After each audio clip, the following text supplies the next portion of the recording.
Quel bilan faire du projet de prélocation de manuels scolaires après une phase pilote qui a démarré le 12 septembre 2022 dans 33 établissements scolaires? L'unité de coordination de mise en œuvre de la phase pilote de la Bourse nationale du manuel scolaire fait le bilan de ce premier essai, une étape indispensable avant la phase de généralisation qui permettra au projet de s'étendre sur tout le territoire. Explication avec Eliel Miemo et Jessica Koné.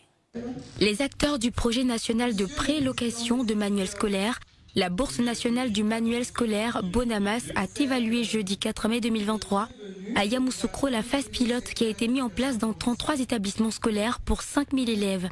L'objectif est désormais d'étendre ce système à l'échelle nationale dès la prochaine rentrée scolaire afin que 80 à 90% des élèves puissent bénéficier de manuels scolaires contre 15% actuellement.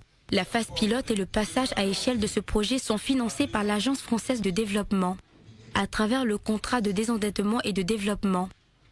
Quand vous voyez le paysage éducatif en Côte d'Ivoire, à l'école primaire jusqu'au CM2, l'État livre gratuitement les manuels scolaires aux élèves. Mais au collège, les manuels sont à la charge des parents. Et vu le prix relativement élevé de ces ouvrages, le constat est que la plupart des élèves en situation de classe n'ont pas de manuel scolaire.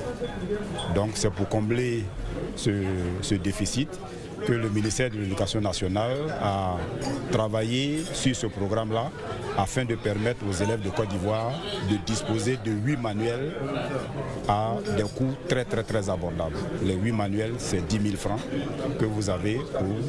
Dès que vous payez les 10 000 francs, l'établissement vous remet les 8 manuels scolaires et l'enfant travaille avec ces 8 manuels. Et en fin d'année, l'école va procéder au retrait de ces manuels scolaires. La Bonamas vise ainsi à améliorer les enseignements et apprentissages grâce au dispositif mis en place pour le premier cycle de l'enseignement secondaire, public et privé, offrant une alternative abordable aux parents d'élèves, surtout ceux ayant peu de moyens financiers.